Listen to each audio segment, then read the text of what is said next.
Collaborative learning in the classroom works when you have group goals, so you have students working as a group rather than just working in a group, and individual accountability, so that every single student is individually accountable as well as collectively accountable, so you can't have any passengers. And there are many ways in which teachers can set up those two conditions. But if you can establish group goals with individual accountability, then the research evidence suggests that you can approximately double the speed of student learning. When you create a community of learners, when you create a group of people who meet collectively on shared goals to help each other master something, something rather magical happens.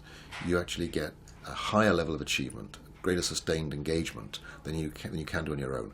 And the school students and the teachers are collectively engaged, collectively participating in this joint venture of helping everybody grow. And of course then you have all the consequences of that. Teachers would still be learners as well as teachers. Students would be teachers as well as learners. So a blurring of those roles, shared goals, mutual respect, valuing each person as an individual and helping them achieve the most they can.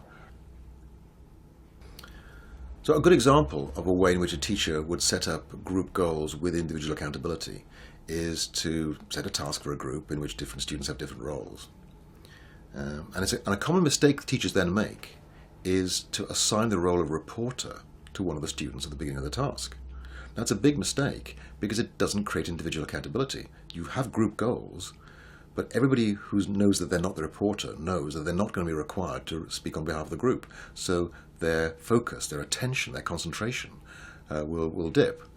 If everybody in the group knows that they may be called on to be the reporter for the group, then you have set up a situation in which they are collectively responsible and individually accountable.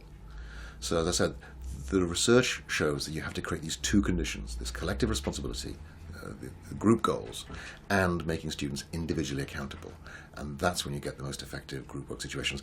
And as Bob Slavin's own research shows, most group work in schools fails to meet at least one of these two conditions and therefore is ultimately ineffective. Jigsaw groups don't work. They're great fun, but there's no evidence they actually cause any more learning than other kinds of approaches. The only conditions under which you will get effective improvement of learning over just standard operating procedure is to create group goals and individual accountability.